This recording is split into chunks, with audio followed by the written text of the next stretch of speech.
Alrighty. Thank you everybody for joining us once again for our next segment of the Feline Education series. I'm joined today by our volunteer programs manager, Jennifer Rosen.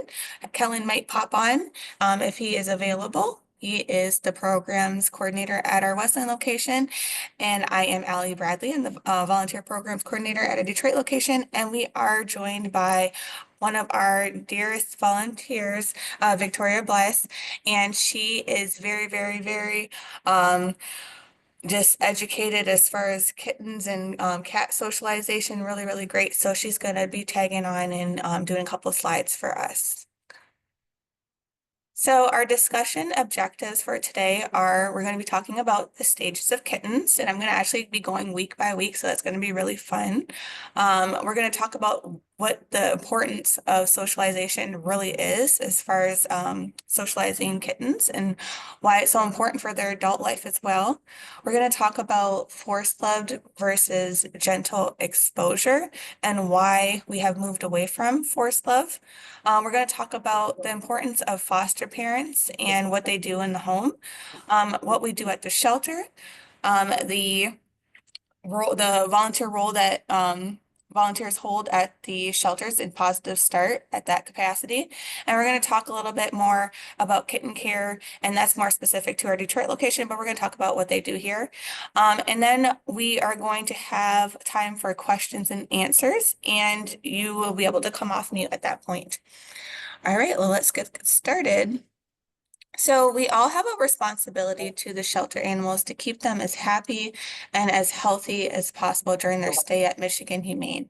And I love that I was able to find this really cool animation here. It kind of just shows the graduation of a Maine Coon kitten. Is they're really tiny and small versus the big beast that they become when they're adults. So I thought that was pretty cool. So there are 4 stages, excuse me, I'm moving this bar around because it's in my way. There are 4 stages of kitten development. And in each stage, it's very critical to a healthy development, excuse me, into adulthood.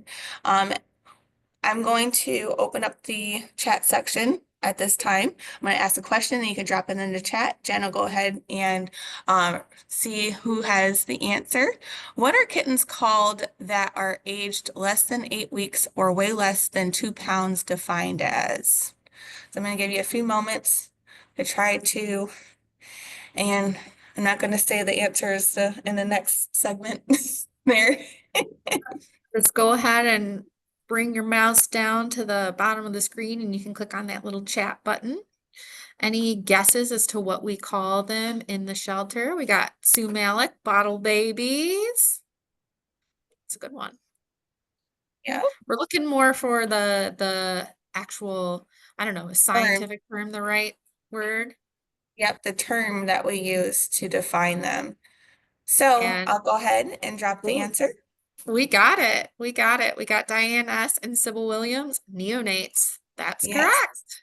Yeah, so neonates or neonatals. So neonatal kittens are what we define them. I used to actually define them just as the bottle baby, so I got them confused. I used to say, oh, there's new neonatals, but it actually is defined as that whole time before they reach that 8 weeks.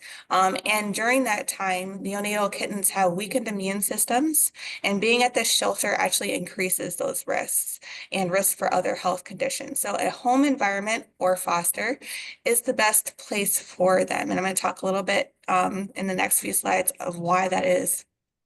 So what are the 4 stages that they are, sorry, should be 3 stages.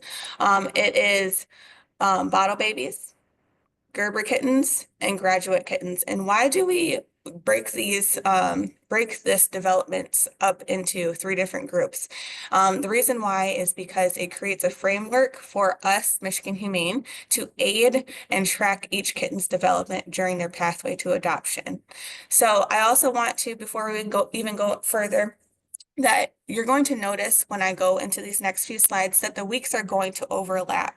The reason being is because some kittens develop a little bit more faster. They're just like kids human children. Some kids or some of the kittens develop a little bit faster. Some kittens, they need a little bit more time to hit those milestones. So that is the reason why you're going to see that overlap.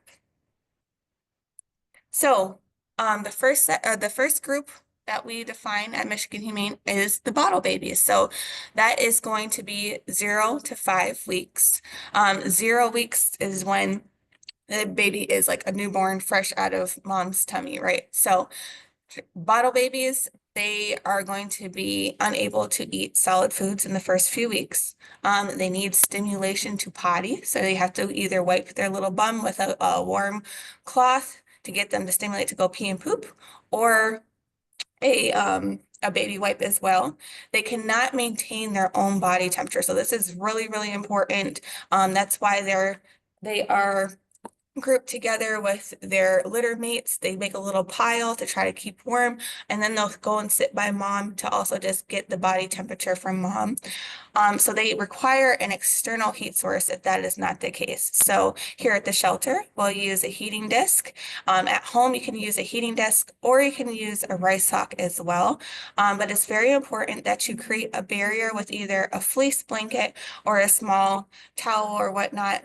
We want you to use fleece, though, and I'll explain why in the next couple slides, just to make sure that they're not going to be overly exposed to that and create any type of burn. So we want to make sure that we create a barrier. And they are the highest risk of exposure to pan-Luke. Reason being is because they're not fully vaccinated at this point, and they can contract it. So any kitten that's below, I think it's 6 weeks of age, Dr. Cece said, has the highest chance of contracting this pan-Luke. And if they do contract it, they have a 90% mortality rate. So it's very important that we protect these kittens while they're here in the shelter. We take very extensive measures to do so. And then at home as well, you want to make sure that you're washing your hands before you're touching them, making sure that their bedding is clean. We're also going to talk about this in the future, but also making sure that they are being separated from other animals in the house. And then this final point here, between 0 to 5 weeks, they need to be placed in a foster home. They cannot thrive in the shelter environment, so they need that constant care. Next, I'm going to go over while I'm on this slide too. I thought this was really cool, especially for the foster parents at home, of what the babies kind of go through as they are evolving or getting a little bit bigger, right? So during their newborn stage, so that's 0 weeks to 1 week, they are completely reliant on their mother or their foster. Their eyes are and ears are closed and their ears are folded. They might wiggle around a little bit, but they tend to sleep about 90% of the time. And while I was talking about the fleece, you see this in the picture here. The baby's little toe or toenails are out, right? Their claws are out. They cannot fully retract their nails until a few weeks out. So it's very important that we use gentler materials that when we're housing them, because if anything loops around those little claws, they can rip them out. So we got to be very, very, very diligent and careful with that. Week 1, that is when their ears start to unfold and their eyes will start to open. So this part, I'm going to also to extend once more to drop these answers in the chat. I'm going to ask a question.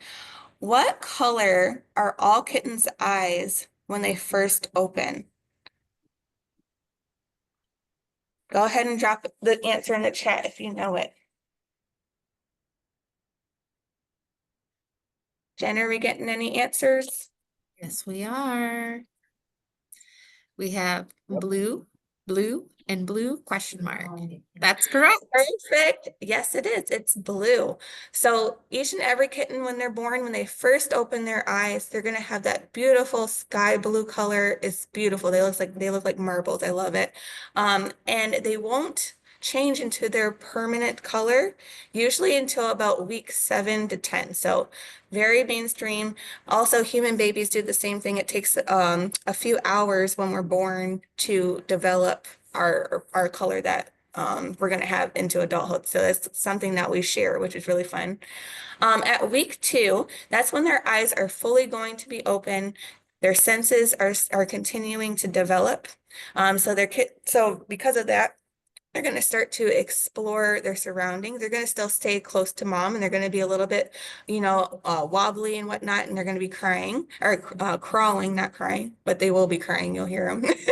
Um, and they might hiss at unfamiliar sounds or smells. So I think that's really, really hilarious when I have fostered, if they do come in contact with like a smell that they're not used to, or they might bump into something, they'll like hiss at it, which is really funny.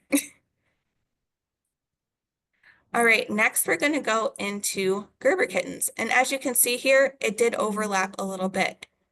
So other one was from 0 to 5. This one's from 3 to 6. So we have about a 2 week period of time of overlap. And again, that's because kittens sometimes take a little bit longer to hit those milestones than others, and some just fly right through it. Okay, so with the Gerber kittens, this is the transitional period from formula to gruel. What is gruel, do you ask? So gruel is a mixture of kitten food and water, or you can use KMR formula.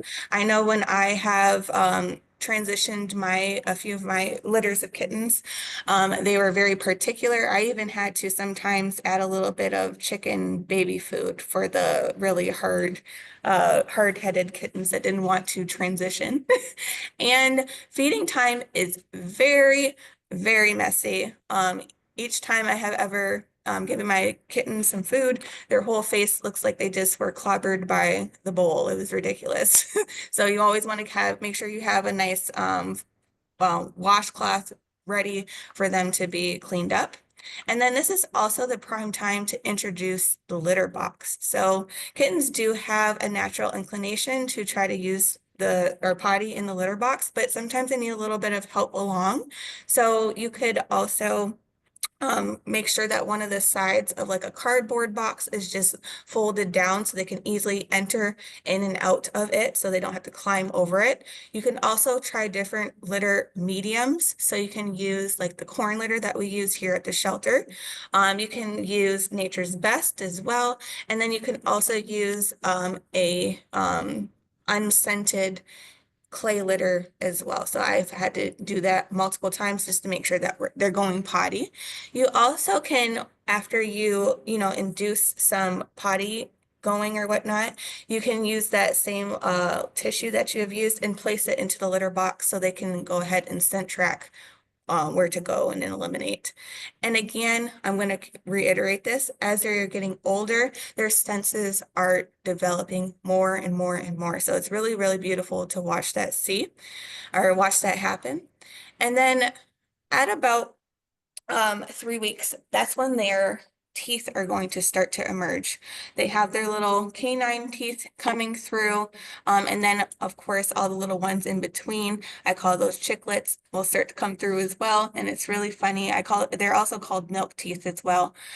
And again, they're going to start more and more and more, starting to explore, sniff around, crawl around, and then they're going to start to walk a little bit, be really, really, really wobbly. And then playing with siblings is really, really essential. We've noticed in the shelter environment, and even in foster, when kittens play with their siblings, they learn how to play together respectfully. They're not biting where they're hurting each other. So they're learning all those different types of cues with each other when they play with each other. So it's very important. So again, I'm going to go walk through week by week till we get to 6 weeks, so we could talk about what happens through each week. So during week 3, kittens can walk and will begin playing. Again, this is where they're going to introduce the litter box. Their baby teeth will start to emerge, or milk teeth, and the ears will start to become upright and alert. So they're starting to hear things, and they're looking at things when they hear a sound. So it's really, really important that that is happening. At week 4, their teeth are present. So all their teeth should have come in by that point. Running is an option now. So they've gotten really, really are careful with walking and crawling and wobbling all over the place. So now they're going to start to try to run. Um, and then they also will start to have some expressive tail movement. So you'll see the kitten's tail, they get surprised. It'll just stand straight up, which is really, really funny. They'll start to do the hissing thing too and do the little thing. Really cute.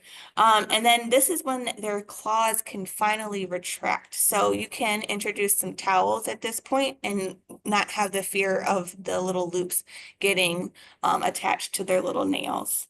And then at this point, you can introduce that gruel diet or gruel to their diet, and then milk and formula will still be used as a alternative as well, because sometimes they might be a little bit stubborn with transitioning.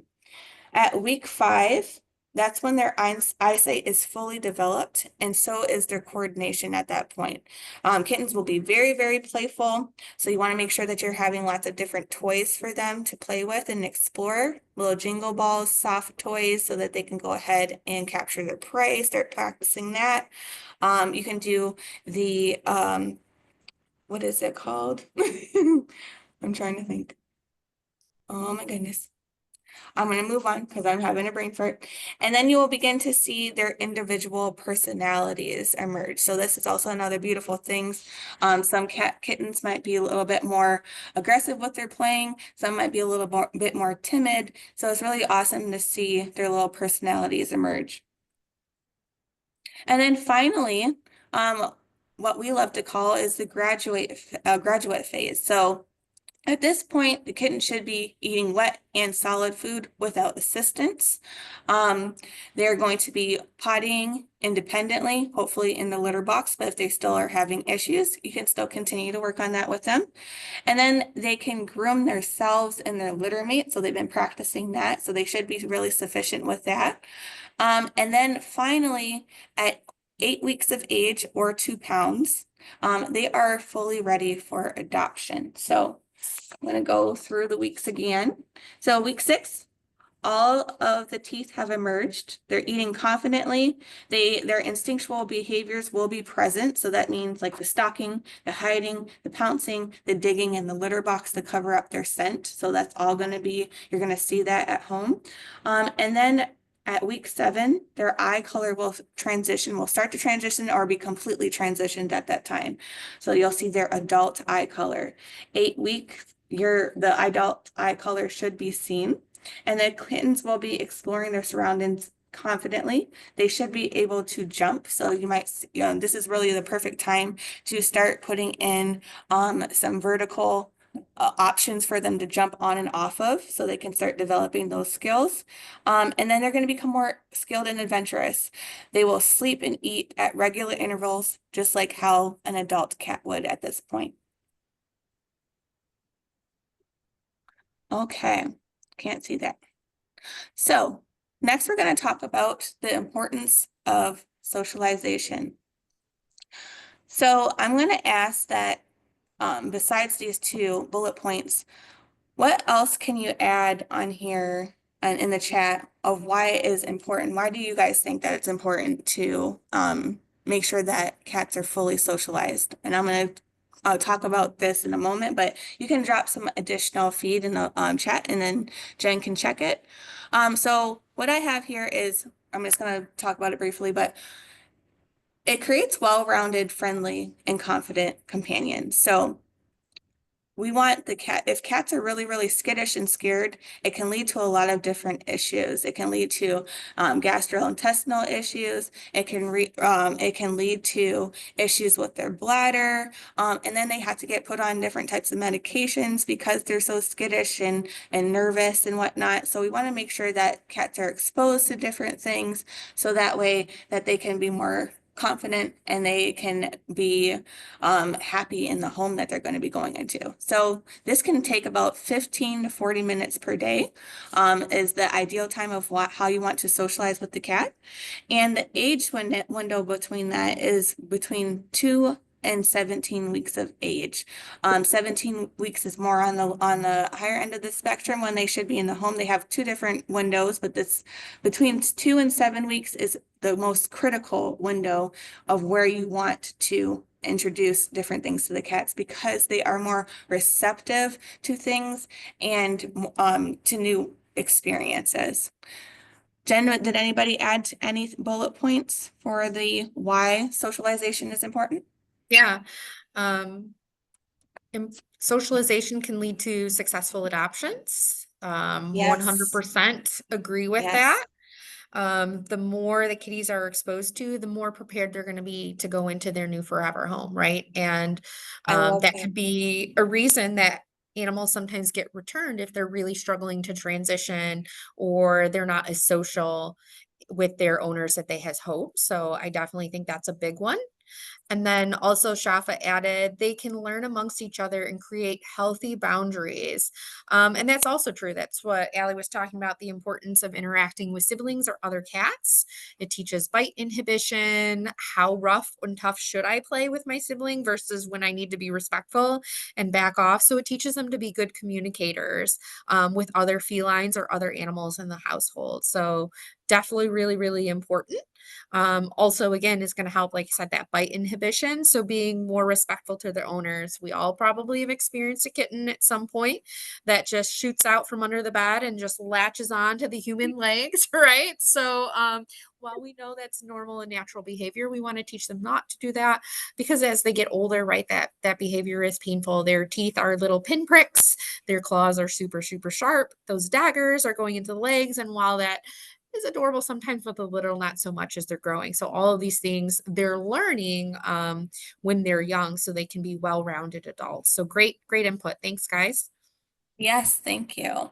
So next we're going to talk about like what they should be exposed to, right? So honestly, everything, but it also is, you have to take it with a grain of salt and do things accordingly. I'm sorry, I have a cat on my lap that I'm sitting in the cat room and he's swatting at me. So I might pause every now and again.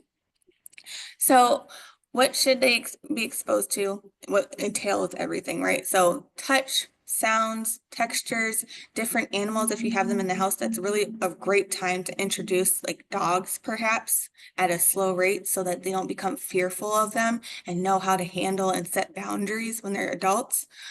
People, and also children. You have to one, socialize the kitten to the children, but also teach the children how to socialize with the cat. So it's a twofer for that one.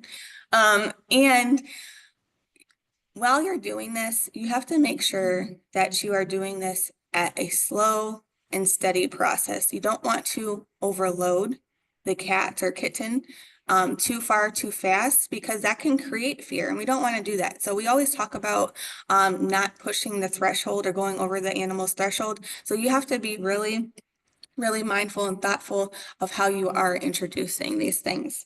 So some facts for this. So kittens that are handled for 15 to 40 minutes a day during the first 7 weeks or more are likely to develop larger brains. Wow. Skills that are not acquired, excuse me, during the first 8 weeks may be lost forever. So it's very important, especially what we were talking about with the siblings.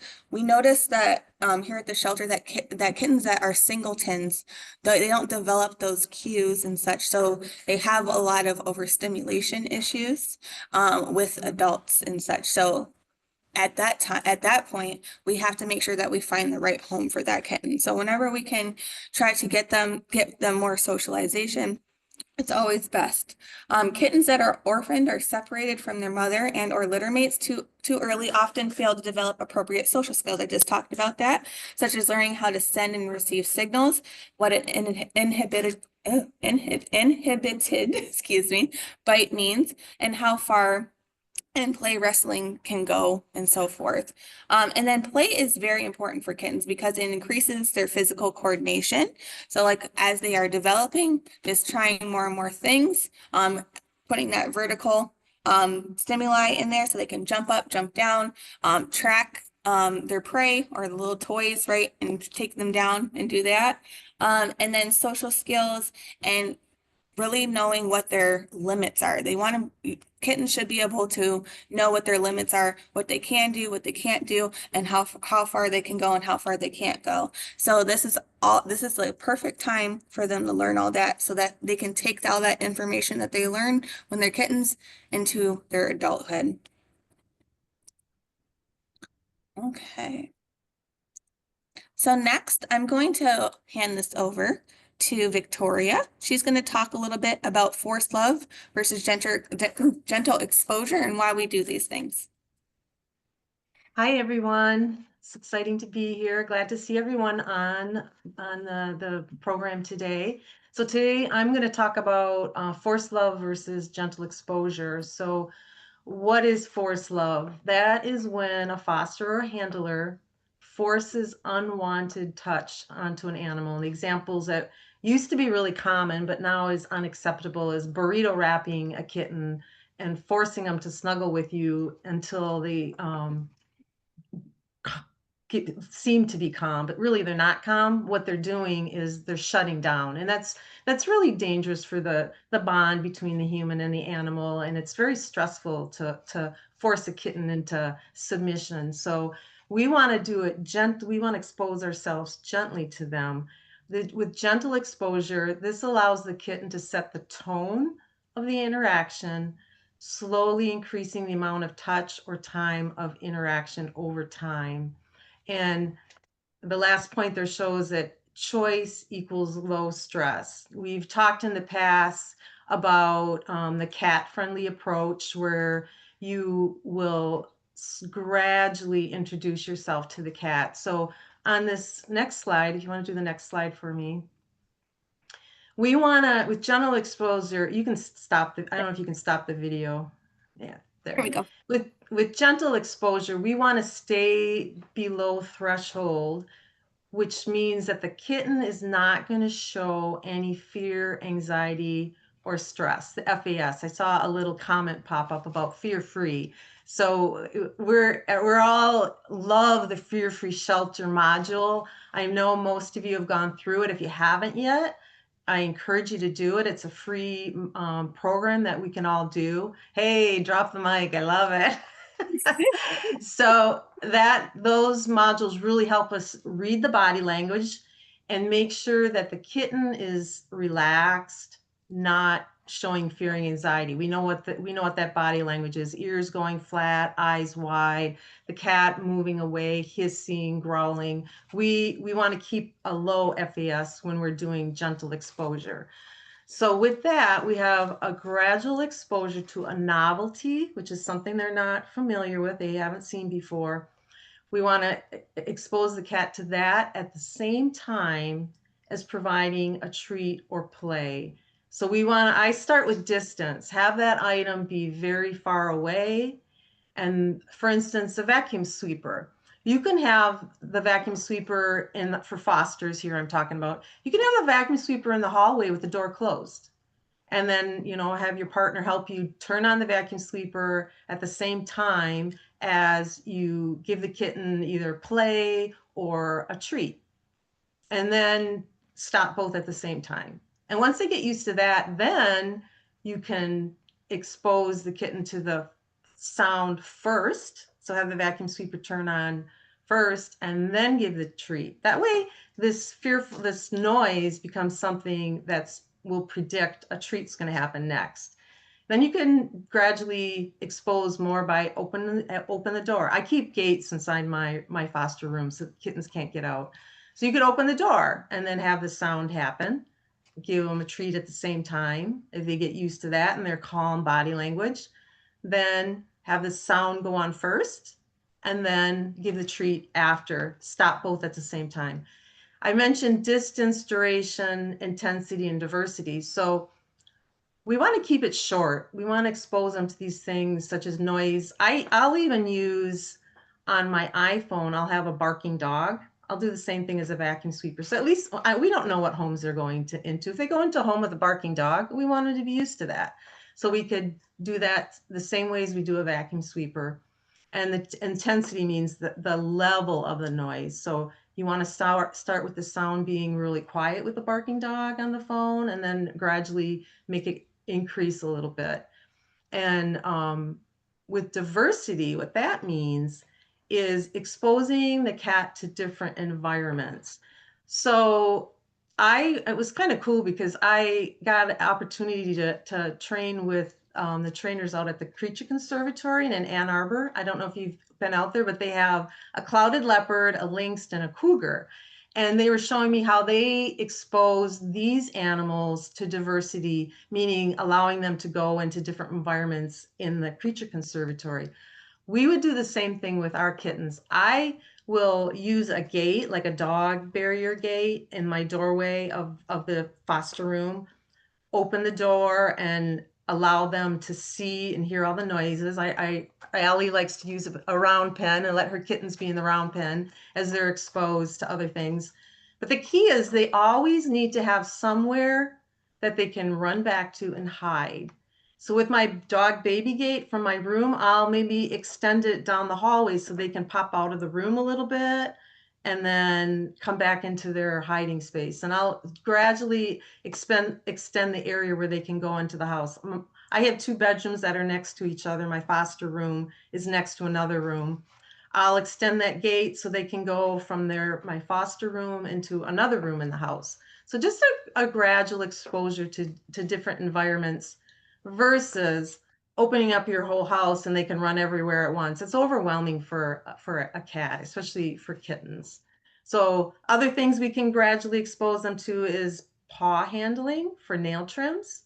So we can gently touch their paw and give them some true treats, stop at the same time, extend their claws out a little bit as we give them true treats, stop both at the same time.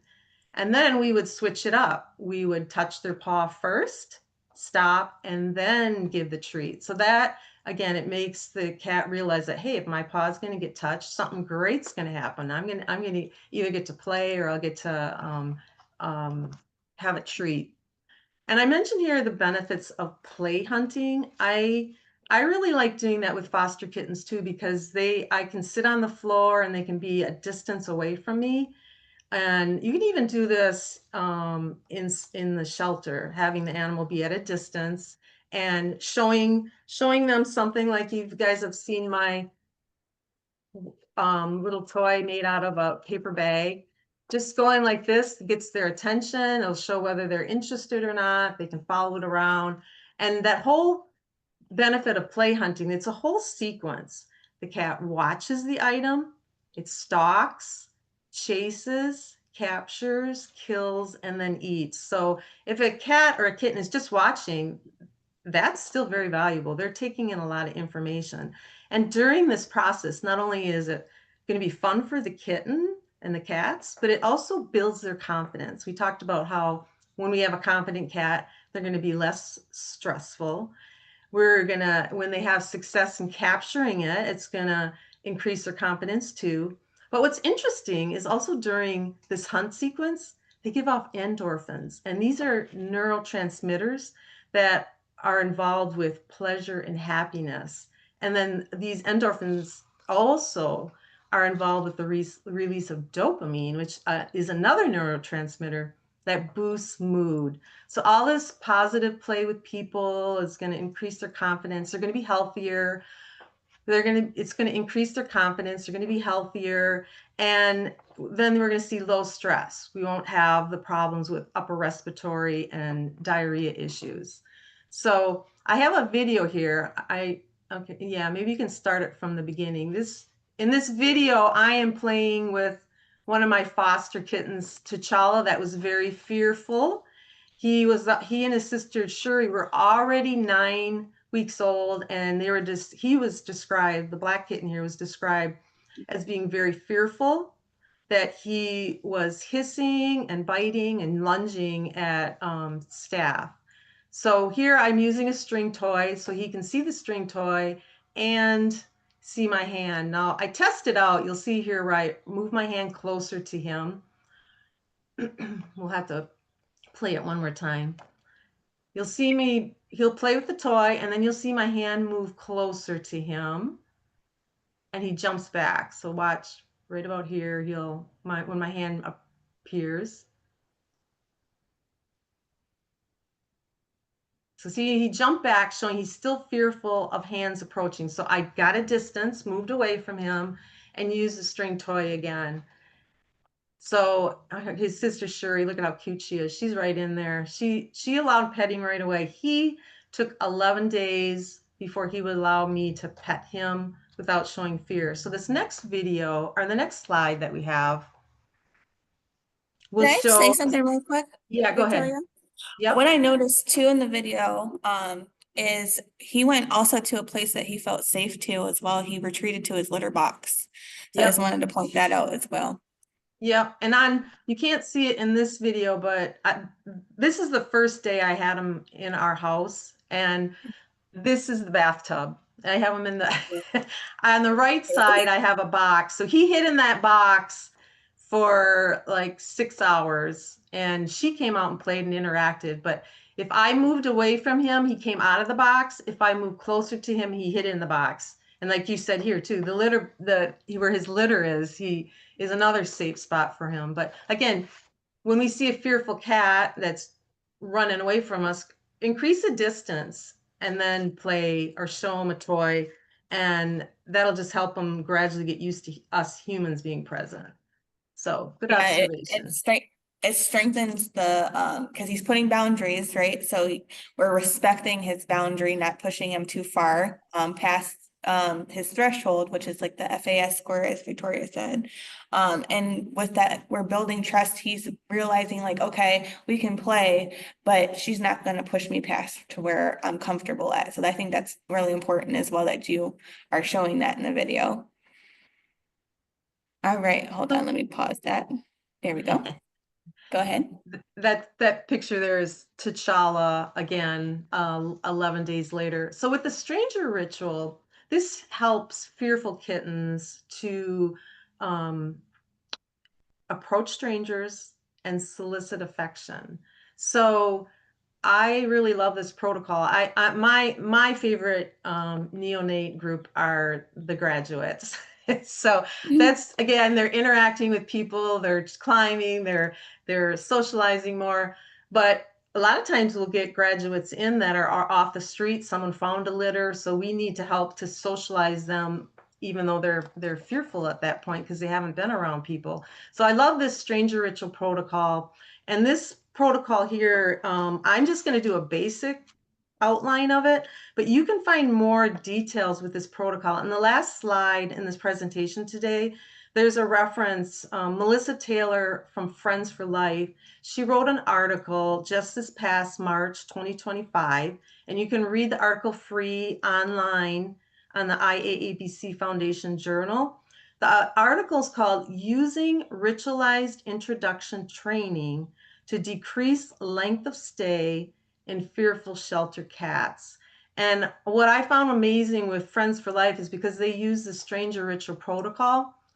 Melissa told me they have almost no upper respiratory tract infections in their shelter, and I was just shocked at that. So again, showing the equivalence of low stress, a cat having choice, the cat knowing how we will predictably interact with them, really helps them lower their stress.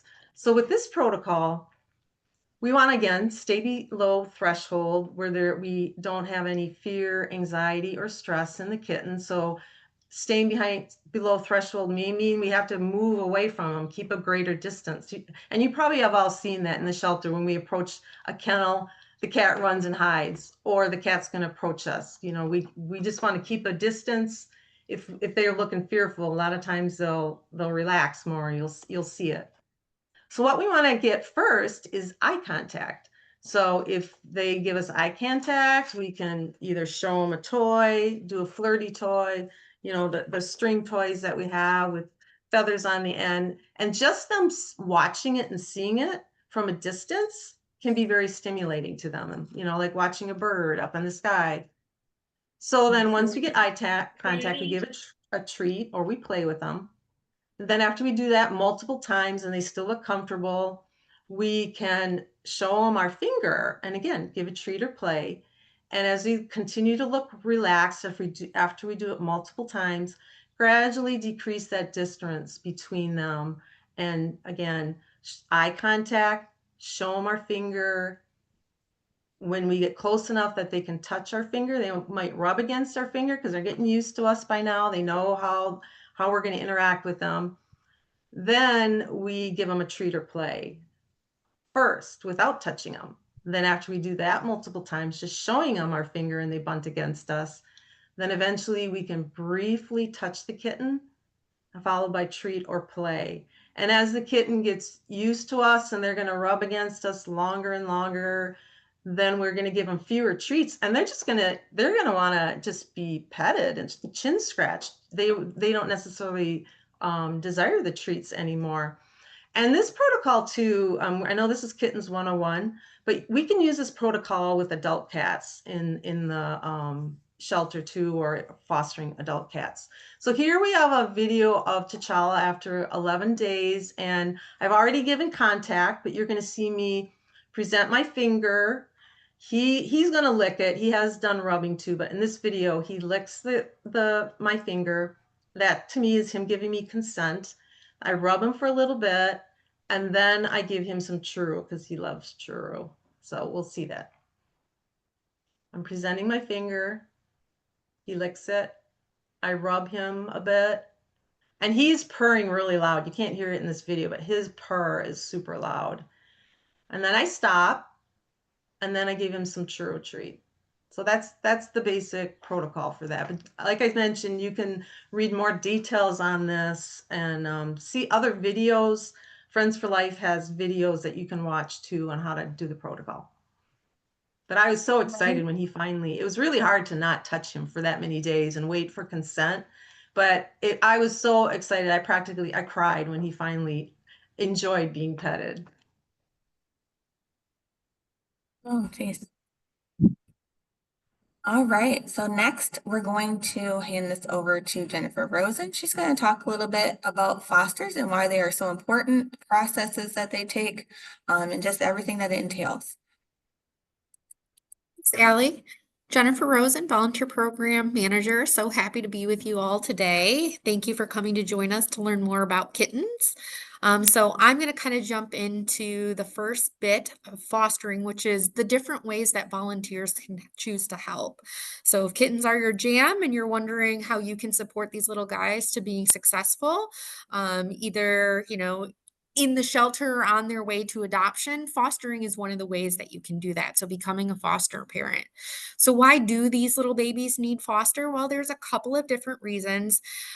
One of the main ones we talked about today is the age, right? So many kittens can't go up for adoption until they're at least 8 weeks of age and over 2 pounds. So age and weight gain, because that's when they're going to be old enough for us to have them spayed or neutered. And they're going to have some vaccines in their system, which means they're starting to build up some immunities. They're starting to get healthier and stronger.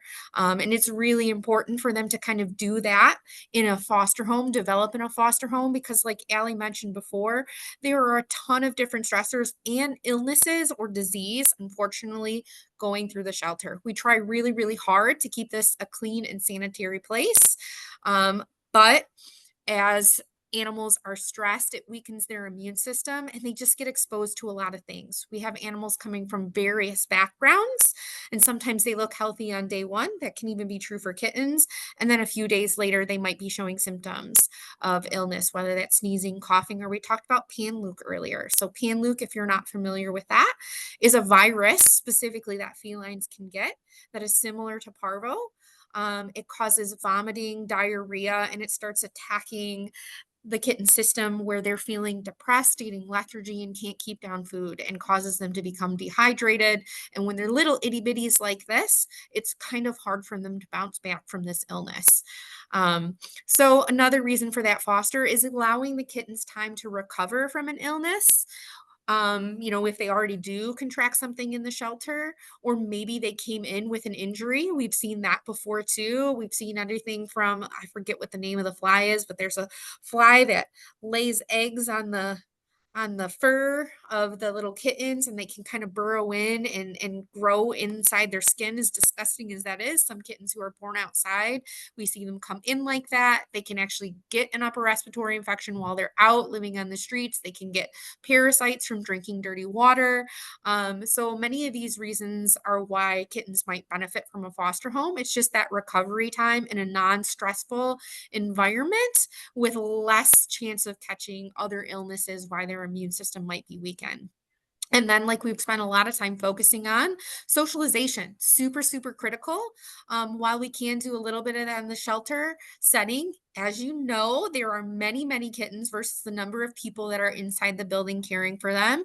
And why we do a really great job of meeting their basic needs and making sure they're medically healthy can be really hard to give that individualized attention that they really need to become successful adults. So, like some of the process that Victoria described are things that can be done a little bit more easily, or more exposure can happen in a foster home, especially if you have a kitten like she talked about, her little guy that took 11 days to kind of come out of his shell. Really, really difficult to do that in a shelter setting where there's, I don't know, 50 kittens at any given time with all various different needs.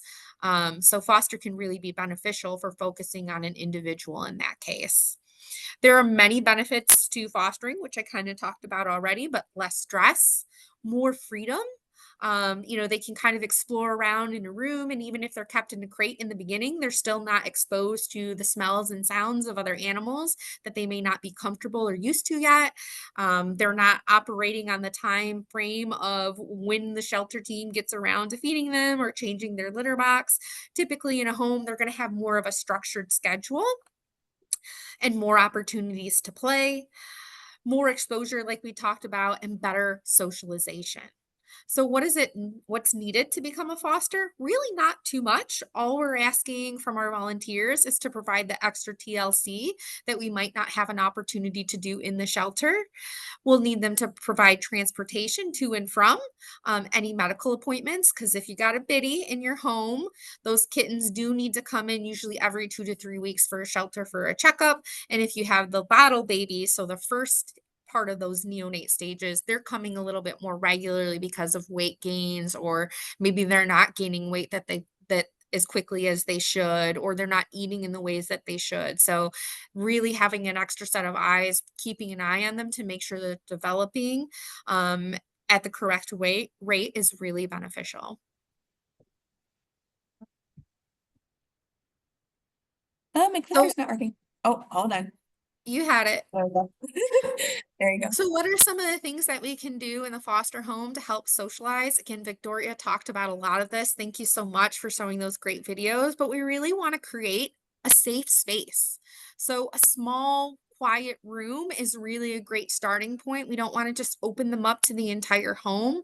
So that might be a spare bedroom. A lot of folks love to use their bathroom. If you have really itty bitties, the shower can work. Even for adult cats, I've used a shower place for, a closed in space for my adult cat with some shelving in there so they had some height, just so they can get acquainted with their space and they're not being overwhelmed by everything that's going in my household. It's very different for them, and cats take time to adjust to change.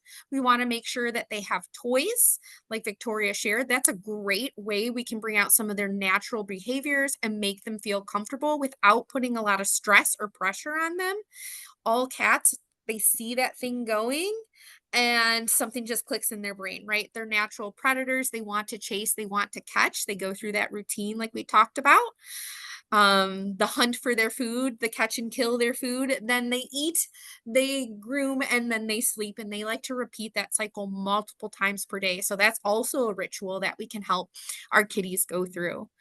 And then the last thing that's really, really important, of course, a litter box too, but is a place to hide. While we do want to challenge our foster kittens, we kind of want it to be at their pace. We don't want to do too much too quickly. And they need that place where they can take a time out or feel comfortable and not just be open to everything. They never get a chance to rest.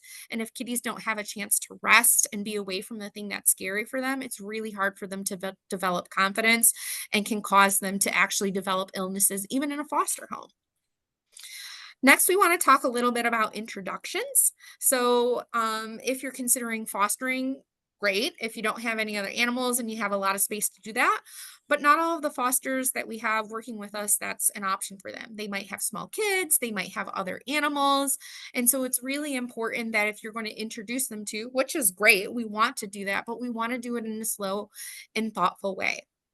So before we start introductions, we want to make sure we keep our animal or our foster kitten in that safe space that we created and keep them separate from other animals for at least 10 days. And the reason for that is it's going to take some time sometimes for kittens, if they have anything kind of lingering in their body, or, you know, maybe they're harboring something. They might not be showing symptoms of illness on day 1 or 2 when they come into your home, but they could be a few days later and up to 10 days since they arrived there. So we kind of want to use that 10-day buffer as a chance for you to keep an eye on them, make sure they're healthy before you start introducing them to your pets at home. The next bullet points that we have here, the exchange smells, that's a really nice way to do some gentle exposure. So this could mean, you know, you have a little fleecy blanket in with your kittens and you have a bed that your cat uses in the rest of the house, or toys. We might want to do a little swap. So we'll take that little fleecy blanket that the kitten was using and put it out in a general area like the living room for your cat to happen upon it. We don't want to take it right over to him and make them smell it, but they're just exploring their environment and they're like, huh, what is this new smell? And the same thing, you'll take toys that your cat uses or a blanket and put it in the kitten room so they have a chance to smell it and get familiar with, hey, there's another critter here. Am I curious about them? So we're starting to kind of plant that seed. And we can probably do this a couple of times before we actually start any introductions, just getting them used to each other without putting the pressure of them having to see each other visually. That's probably the most amount of stress or pressure we can put, and kind of the last stage that we want to get to. The other thing that we can do is we can bring those smells close to the door and provide food next to the door. So you'll see I put positive experience there, feeding and playtime. Victoria, you showed a little bit of that, playtime, introducing the touch. They can also be used when we're introducing cats to other cats in the home. So if they are in their room, you talked about having a doggy gate, or a playpen, something, some sort of barrier. You can have the room open. You can be playing with a kitten on one side and your cat is watching that on the other. Or eventually we can bring them into a joined space where we're playing with those toys and encouraging them to watch. And I find that that works really well when you have a singleton kitten, bringing home another singleton kitten and eventually getting them introduced to where they can play together. I use that as a way. I had 2 wands, one in each hand and one going with each kitten. And eventually those wands would come together and those strings would come together and the kittens were like, oh, all of a sudden we're playing together. I'm a little nervous. They would back away, but I would play again separately and bring those wands together till eventually they were both playing with the same wand and enjoying it. So it was positive, right? Because they enjoy play and they're naturally just coming together. It doesn't feel forced. The worst thing we can do is take a carrier with 2 cats and plop them right down to in front of each other if they're not from the same litter. That's horribly scary. We're forcing that interaction. We want the introductions to be gradual. Feeding is another way. Like I said, you can put those food bowls on opposite sides of your gate or your door and let them eat. They can hear and smell each other on the other side of the door. They can hear the eating, but food is a yummy thing. If eating that canned food isn't doing it, you can bring out those churro treats. So those are those treats that are in those little rolls where you rip it off and it's almost like a Go-Gurt, so that you just squeeze it out and a little bit of that yummy liquid comes out on top and they can lick it. So again, they're having that positive experience by being around each other. So just like the wand, eventually that barrier disappears and maybe you're doing 2 churros on each hand and allowing those cats to just enjoy something positive together. One of my favorite ways to bring my cats with my other cats in the home was to do all of these things that I talked about first through the closed door. And then I would put my kitty in my bedroom and close the door and allow the kittens or adult cats to explore the rest of the general areas like the living room and the house. And I would let them do that for 10 or 15 minutes and then I would put them away and then let my cat out. So again, they could explore their zone with a new scent in there. And then slowly over time, I would open my door and let them just kind of naturally see what happens when they come together in a joined space like a living room. And I would watch those interactions. So supervised interactions are really important because I want to make sure that my cat isn't going to just zoom in and go after the kitten or vice versa. The kitten's going to go in and start harassing my kitty because whoa, I haven't had a kitten bouncing all over me and wanting to play in a while. Let's take these introductions slow. Kittens are a lot more confident sometimes than adult cats. pets. So I would also have my wands ready to go. So at that time, I can kind of get them going so they're distracted by the wands and maybe not necessarily coming nose to nose right away. And if things looked like they weren't going to go well, usually a loud noise, like clapping hands or something, just to get them to separate. And then I can pick up my foster kitten and take them back. So kind of a slow process like that. Other things we might want to expose them to are our kids, vacuum cleaner, radio, touch. These are all really important for those little itty bitties and are going to help them be successful when they are adopted.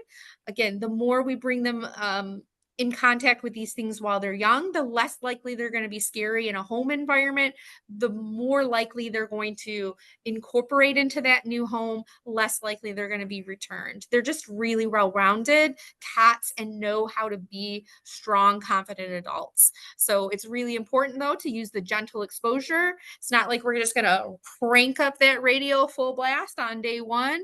We're going to let them get comfortable with their small, safe space. Then we're going to let them get comfortable with us. Once they're comfortable with us and they're comfortable with their safe space, that's when we're going to start introducing other parts of the house.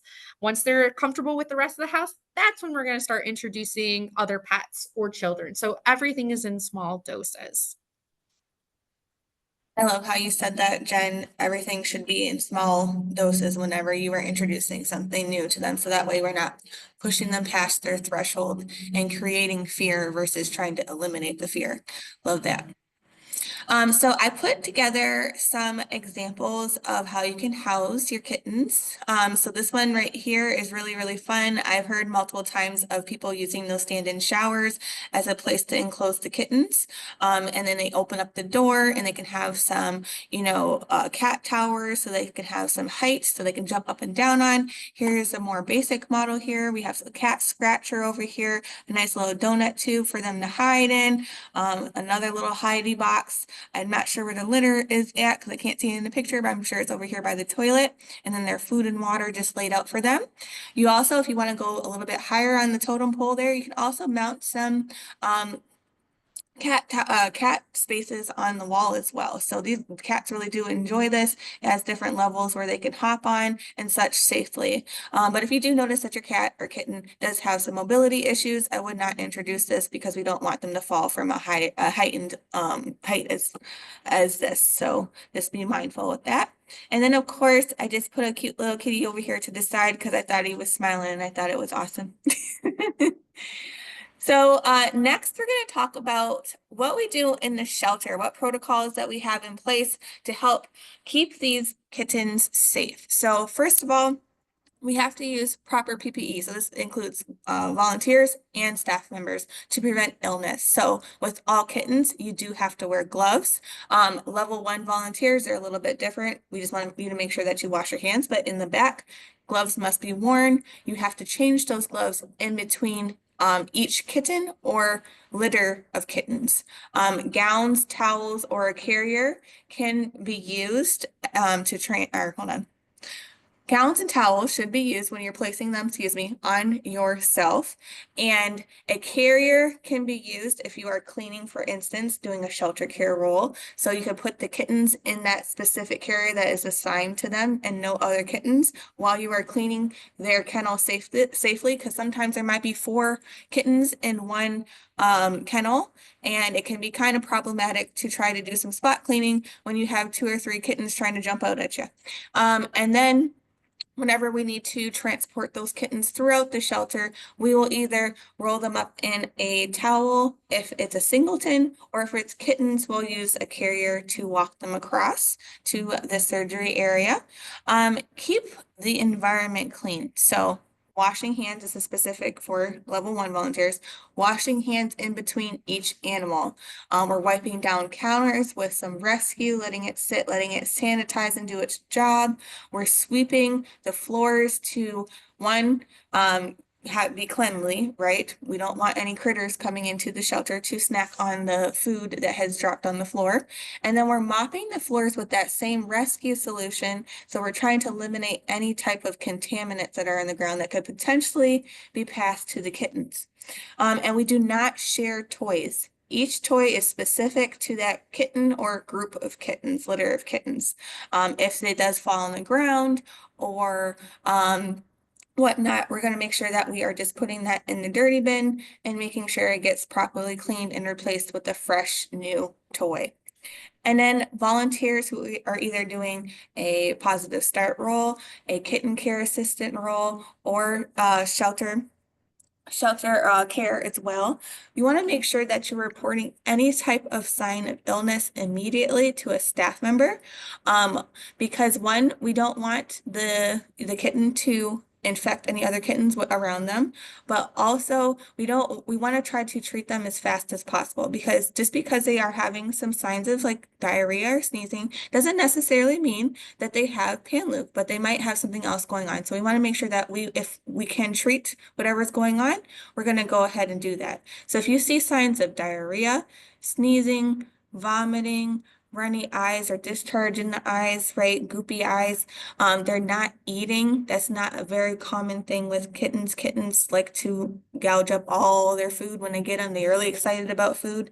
Or if the kitten is lethargic, that's another sign that kittens are not doing well. Kittens are very high-spirited little creatures and running around and such and moving. So if you do see a cat that's kind of dumpy on its side, that's a really clear sign that something's going on. So we want to make sure that we mention that to whatever staff member is within the vicinity. And then if you do see any of these signs, you want to make sure that you're stop whatever you're doing. You're making sure that you're stripping yourself from whatever gloves and stuff that you're using, placing it right in the garbage, washing hands, and do not handle at that point. And again, just going straight to a staff member and telling them, reporting to them what you are seeing so that they can take the proper steps to take care of what's going on. Alrighty, so this is specific for our Detroit location. Excuse me, Mr. Kitten. He's trying to walk on my keyboard. So during this role is specific for our afternoon feedings at our Detroit location. It's really helpful for the staff because sometimes we can have up to 100 plus kittens that need to be fed in the afternoon shift, and it takes about 2 hours to complete that. We also opened it up to not only just one person, but two people so that they can pair together and get the work done, which the staff love, let me tell you. So the shifts are Monday through Sunday, and they're going to be from 11 a.m. to 1 p.m. So the task includes prepping and passing out meals. So you're going to make that gruel up in a nice big bowl with some water, and you're going to be lining them up with some trays and coordinates to the feeding board in the back. When you pass them out, you're going to monitor and make sure that those kittens are eating. So again, one of the symptoms of something going on inside their system is them not wanting to eat. So if we do see that and it's prolonged and then we're going to have to take steps, do a snap test or whatever to make sure that they do not have any contaminants in their body going on. Tidying the kennel. So sometimes the staff, they go through and do a deep clean in the morning, as all of you know, but sometimes, well, I'm going to say sometimes, the majority of the time, the kittens will make a mess of their kennels right after they get done cleaning. So kitten cares can sometimes go through if they do have the time in between to go ahead and try to tidy up the kennels. And then, of course, when their faces are just really, really, really just full of gruel and just messy, they have a little gruel mustache, they can go through and clean their faces with a nice clean washcloth. So training consists of you pairing with a mentor at the Detroit shelter. It can be also a staff member as well, so one of the medical staff, and it is upon request. So it's not just out there. Positive start members. So this is for our well, we do have positive start everywhere, even including our Roseville location as well, because they are not only just cleaning the kennels, they're also socializing. So everybody who's doing a socialization role, we're going to say that's Monday through Sunday. The shifts range between 9 a.m. to 6 p.m. So what are we doing during that time? We are socializing with the cats and the kittens. We're making sure that we're taking proper PPE measures, making sure that we're staying nice and cleanly, making sure we're not passing, because we are a fomite. We're not passing any type of germs from one kitten to the next kitten. Answering questions so that, can can you put yourself on mute? And do what? Answering questions to, well, if you do, if, for instance, if you Yeah. have another volunteer back there, I'm sorry, whoever who is speaking, can you please put yourself on mute? Thank you. Oh, Uh, I'll just pick it up sometime, on my way mm, back, I guess, on my way to home, from to the office. Okay. Answering questions Okay, what to, time do you close today? uh, Okay, jeez. all right, thank you. Jen, can you put the person on mute? I do apologize. I can't pull it up from my end. So you're answering questions to the potential adopters that come in if you're working up front. So if someone has a question about a kitten, if you are comfortable, then you can answer any questions that they might have. If the questions do become more too in-depth, for instance, if a kitten has FIV or FELV, because that does happen sometimes, and you're not comfortable answering those questions, you can direct them to the front desk and they'll be able to take it from there. But if they are more lighter questions and you're like, you feel good about answering them, go right ahead and do that. Also keeping cages tidy as well. So if you notice, for instance, in the front adoption lobby, especially, people want to see nice cleanly cages or kennels. So if you do come across one that there's, food sprawled all out across the kennel, or, he was really, really digging and was excited about it, and there's litter all over the place, then you're more than welcome to make sure that you put on your gloves to make sure that you are keeping yourself safe from any type of contaminants that's within the litter, and you can change that out. You're more than welcome to do that. And then that training consists of, we have a lovely safe animal handling virtual that we have made. It's pre-recorded by one of our other volunteer coordinators, Ashley Wright. And once you do complete that, we schedule the hands-on safe animal handling lesson. So that's about 2 hours long. And we just teach you how to safely interact with the cats. We're going to teach you how to potentially see signs of stress and aggravation. So we were preventing any type of bite incidents from happening. And then it is the one session, but if we do notice that you just need a little extra support, or you actually ask us for some extra support, then we're going to go ahead and schedule a follow-up session. So key takeaways. So we didn't say this at all in the presentation, but when we do find kittens or kittens are brought in, staying with mom is the best option.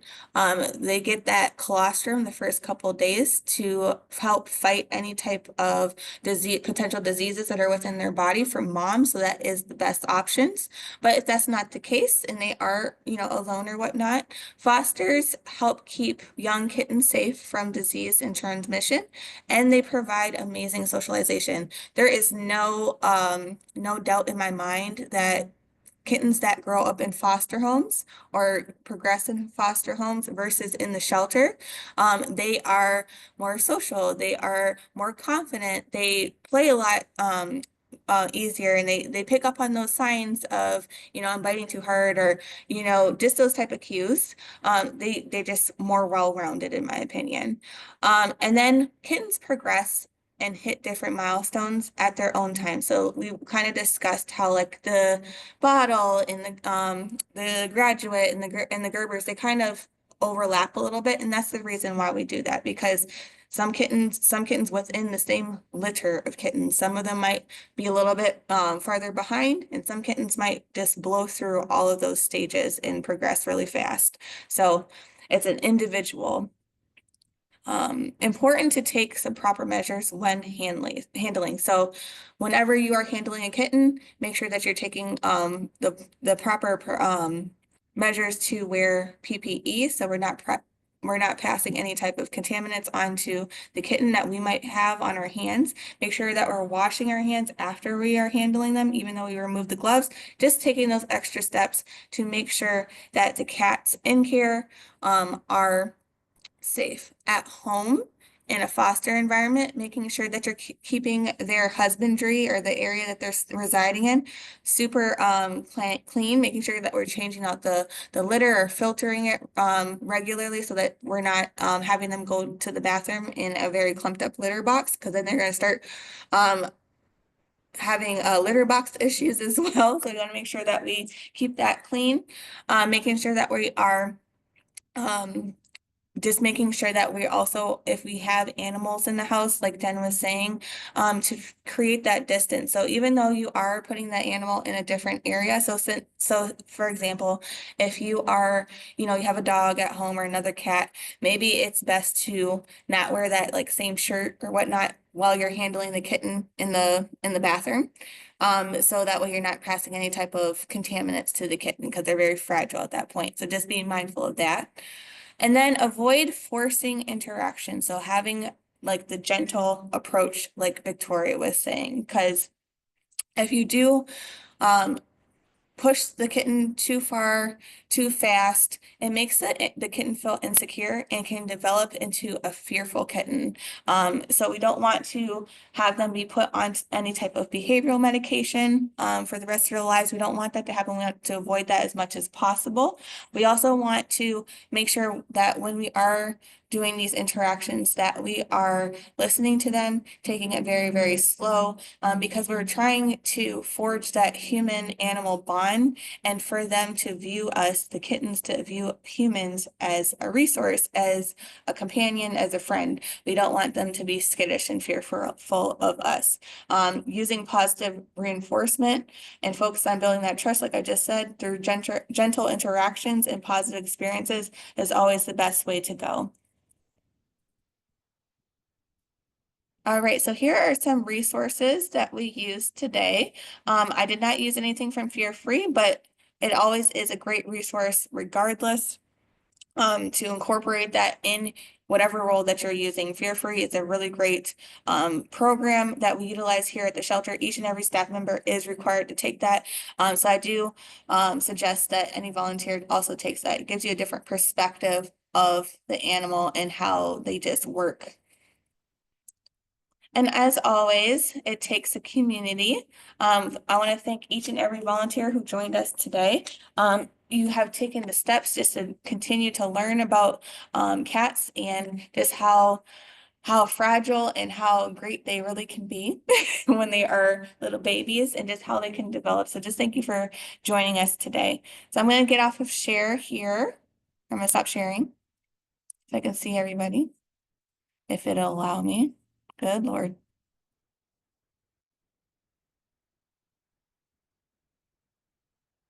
It won't let me.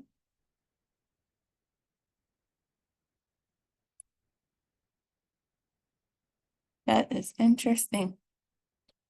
Okay. Well, Jen, while I'm trying to get this because the button's not working, do you Jen, want to start the questions and answers? Jen had to leave. Oh, okay. Well, I guess we can do the questions and answers then. Sure. All right. So I'm trying to get this off of share, but it's not working for me. I think my computer's lagging a little bit. So I can start us off. Whoever has a question, please come off of mute and we'll go ahead and answer that.